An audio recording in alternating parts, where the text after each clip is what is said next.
If you have followed my community posts, you may know that I have been testing and playing Nehrim over the past few months. For those who don't know, Nehrim at Fate's Edge is a total conversion of the Elder Scrolls 4 Oblivion. The development of Nehrim took 4 years to develop, starting in March 2006 and was published in June 2010. Nehrim is fully dubbed and subbed in German. The English version has a German voiceover but English subtitles. However, with mods, we now have English voices as well. I have absolutely enjoyed my time playing Act 1 of Nehrim. The highlights for me are the amazing world design with varied biomes and picturesque vistas. The systems and mechanics of Nehrim are superior to Oblivion. The writing and quest design are fantastic with lots of dynamism. Every quest is interesting with great storytelling and unexpected twists. Compared to Oblivion, you find lots of settlements, villages and farms, which makes the world feel lived in. Finally, the music is melodious with lots of uplifting and inspiring tracks. In this video, we talk about the systems and mechanics of Nehrim. We then look at a basic modding guide at the end. So let's get into it then.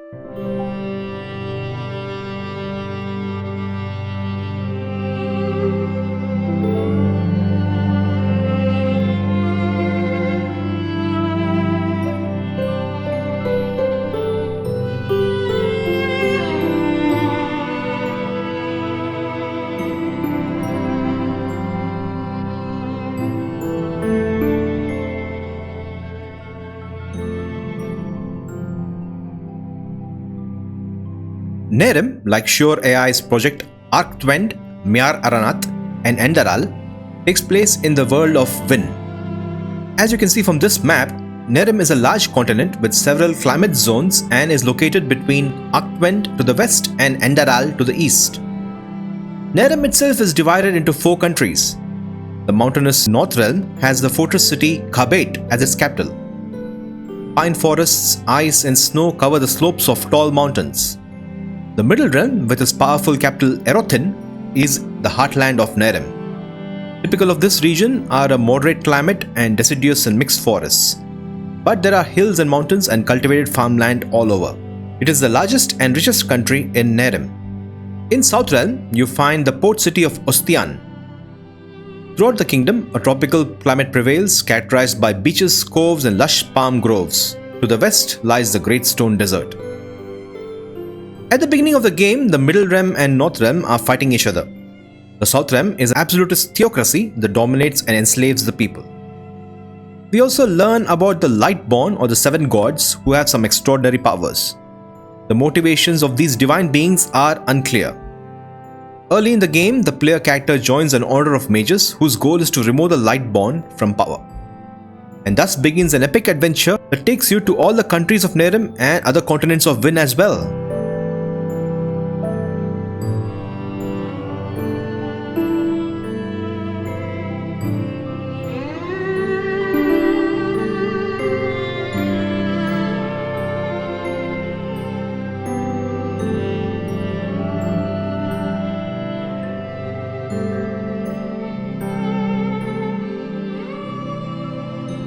Let's get into the mechanics of Nehrim. The character system has been nerfed compared to Oblivion. We have 4 races, only 4 birth sign options and no classes. At the start, we choose a race, that's it. There are 3 playable race options, 2 human races, Alemane and Normane. You can equate them to Nords and Bosmer in the test world. I may be wrong there. You can also play as a half Eterna, half-breed mix of humans and Eterna, who are skilled in magic. Of course, they are Bretons of Nehrim. The only differences while choosing a race are slightly different starting stats and attributes. We only get an option to select the birth sign once we reach the Order of Mages, which will take some time. Birth signs provide you with some minor spells. You have the Paladin, the Warrior, the Mage and the Villain. Nehrim retains all the skills and attributes from Oblivion, but we don't get to select major skills here. Just use skills that your character wants to develop and keep playing. It is interesting how the Nehrim team decided to not use the class system of Oblivion and decided to go with Skyrim's approach, where the class is not something you choose at the start of the game, but instead something that you develop as you play. As Nehrim came out before Skyrim, I wonder if Todd copied Nehrim. So as you can see, the character system is different. I did not mind this and quite enjoy the design, which encourages fluid choices.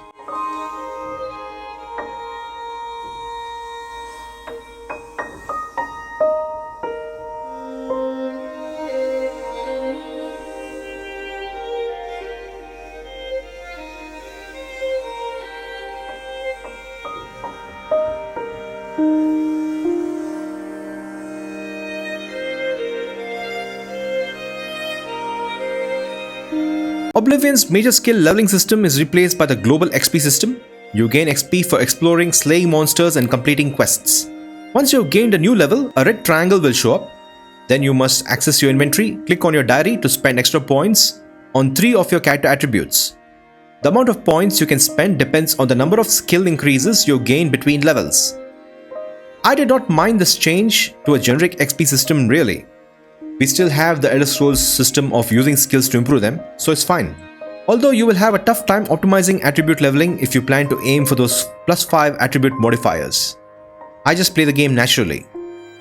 I love the crafting additions in Nehrim. You have to use a pickaxe to mine ore in the game world, use forges to make ingots, sharpen weapons using a grinding stone, use shovels for grave robbing, hunt animal skins, cook stews and soups with their cooking system, and so on.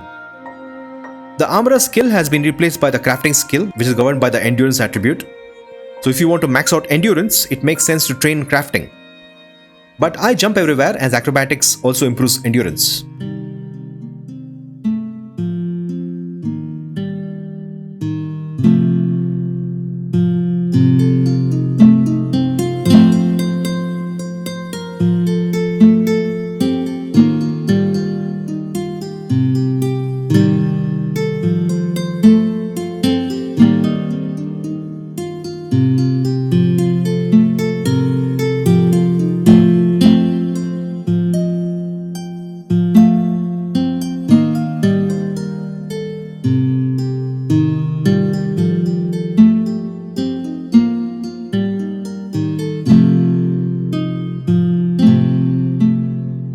I think the Nehrim devs have balanced the economy well.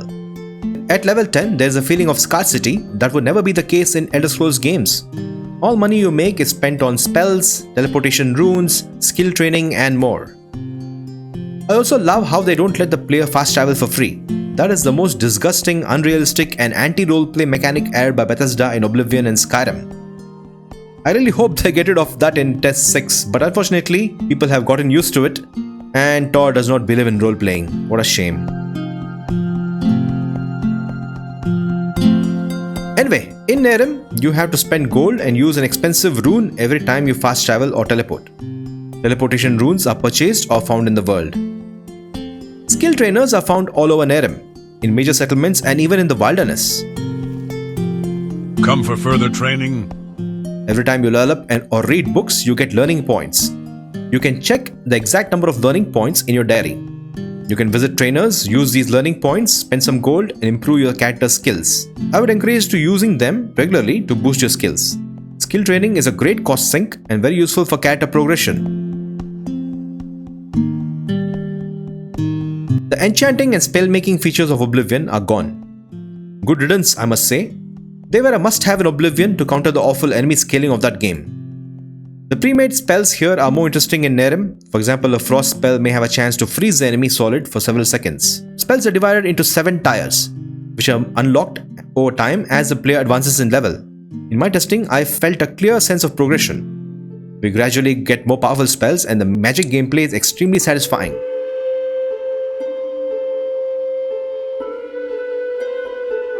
Nehrim uses zone scaling and not level scaling. Enemies don't level up because some hero leveled up somewhere. That is another disgusting Bethesda system. Stumbling into the wrong region at the wrong time can put you in a very awkward position as you have to deal with higher level enemies. Sometimes it is better to simply run. Not having Oblivion's level scaling helps in combat and progression.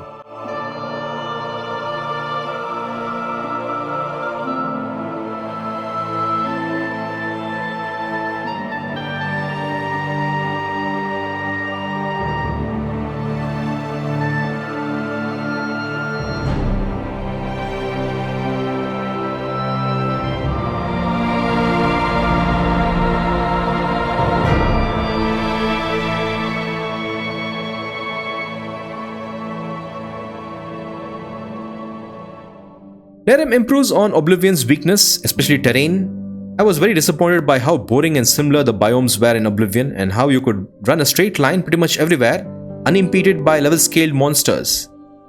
Oblivion felt like there weren't exciting places to explore and reveal. Nehrim is the polar opposite, with a more diverse world filled with exciting secrets. In every zone, I would recommend visiting 2 or 3 dungeons apart from doing quests. This will help in leveling, and also you have a good chance to get some cool loot and gear. The dungeons are super fun with challenging enemies and interesting layouts. Just check out the map. There are so many points of interest to visit and explore. Exploration and walking in Nehrim is just an incredible experience. I love it. The quests are super interesting with lots of dynamism, choices, and player agency. Every side quest and main quest of Act 1 is well written. In many cases, there is no hand holding and the player will have to look for clues manually. Every settlement has a few side quests which I recommend doing to make gold and develop your character skills. The main quest is divided into 6 acts with over 45 quests. There's a lot of quality content here to dig into. To be honest guys, I have enjoyed the Nehrim quests more than Oblivion. Oblivion quests are overrated in my opinion. I don't think I'll ever play Vyn Oblivion quests again. There, I said it. For me, the exploration and walking experience is superior in Nehrim. That also enhances quests.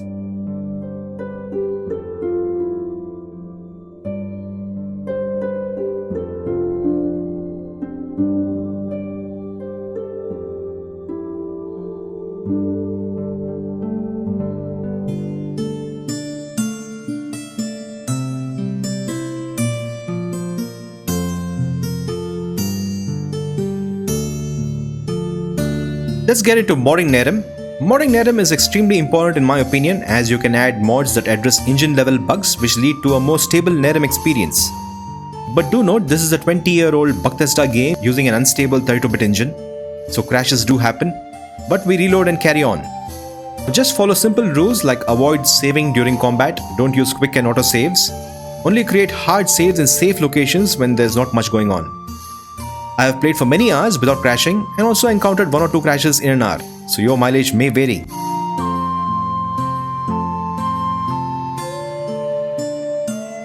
Alright, as you can see, I have installed the Steam version of Nehrim and Oblivion 2.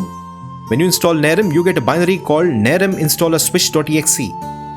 You can use this to switch between Oblivion and Nehrim. Currently, Nehrim is active. I would not recommend using this switcher all the time. I just used it once and have not touched it as I'm focused on a Nehrim playthrough. Go back to your Oblivion installation directory, click on next Nehrim launcher.exe, which brings up this window. Click data files, ensure all the ESPs are checked. Click settings, ensure you use HDR. Set your resolution and other settings, quit. Also, I have installed OBSE, Oblivion Script Extender. Just copy the files to your installation directory and you are set. Next, I would not recommend using Mod Organizer 2. I spent a week setting up mods in MO2 but experienced lots of issues where some OBSE DLLs were not loaded and mods were ignored, etc. Simon, an experienced Oblivion modder in our Discord, suggested that I use Wirebash. Wirebash? How do you say that? I'm just going to say Wirebash to manage mods. Wirebash is recommended for Oblivion and Nehrim modding. Thank you, Simon. Without your help, I would have given up. So, go to Wirebash and download the installer. Once you finish, it creates a folder called Moppy. Run the Wirebash application and you see the plugins here. Click on the Installers tab. This is where you will install mods for Nehrim. Wirebash automatically detects OBSE and you can click on the button Launch Nehrim plus OBSE 22.13. This launches the game. Start a new game.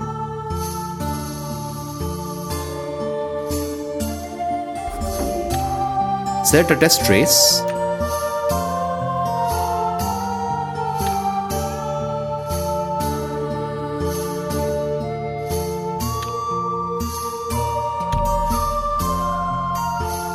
Now you also can press the console key to check if OBSE is loaded. If you get this message, everything is fine. Awesome. If you observe the Nehrim installation data folder, go to Data OBSE Plugins, you see all the OBSE plugins that are pre-installed by Nehrim. So there is no need to install these OBSE mods. As you can see here, I have a bunch of key engine level bug fixes, OBSE DLLs, which will be added to my load order. These are simple DLL files, there are no plugin files here. All of these can be found on Oblivion Nexus. Drag all of them to Wirebash and install.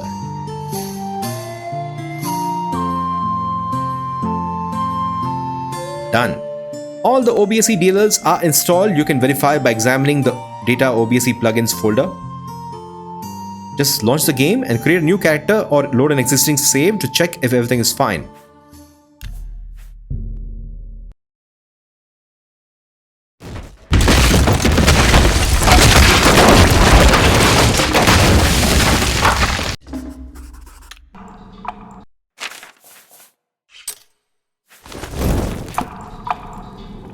Na warte, du Biest. Und, wie hat dir das gefallen, hä? Danke für das Licht. Das hat ihn geblendet. Diese Mistviecher haben was gegen Fackeln. Ja, Achtung!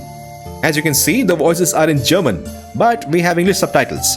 Don't worry, we will get beautiful English voices soon. If you have any issues at this point, check the OBSE log and see which DLL has caused issues.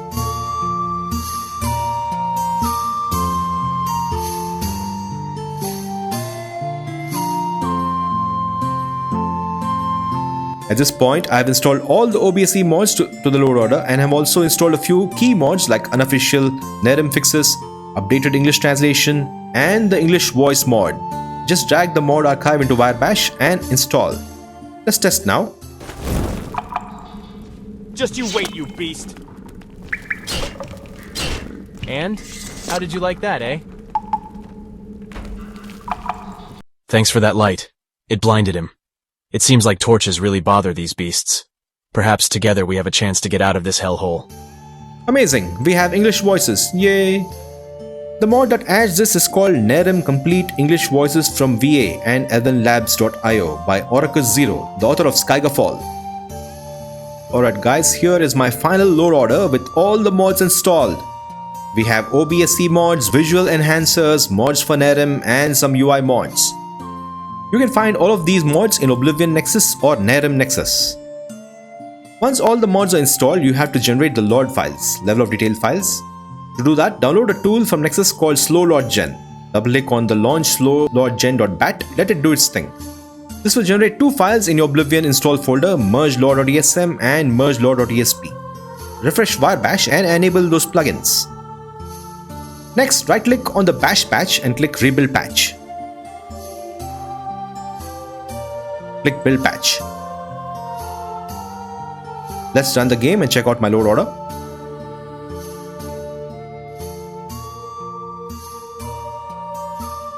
I will load an old save, and as you can see there are lots of save files here, and I love Nehrim guys, the quests and walking is so good. Alright, let's load this one.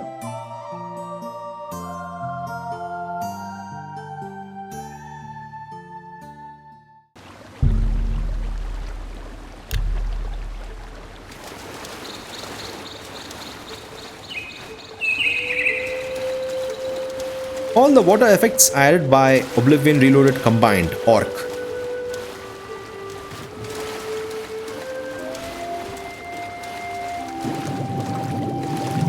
We see an ugly black rectangle in the center. That's because I'm using the Dark UI mod. I am unable to fix that, I just ignore it.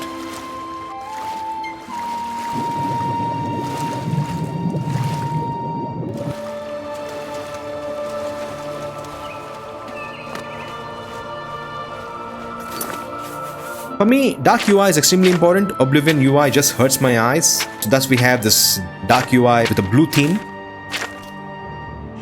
And we have a stunning paper map. So good.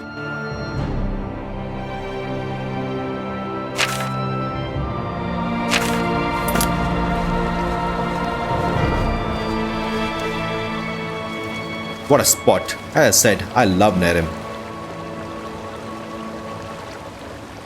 Alright guys, we have come to the end of this Nehrim video. We discussed Nehrim mechanics and also showcased a brief modding guide. You saw the game running, and I hope this video will encourage you to mod and play Nehrim. Nehrim is a feeling, and that is the next video. Watch that too. Thanks so much for watching, and I shall see you guys soon.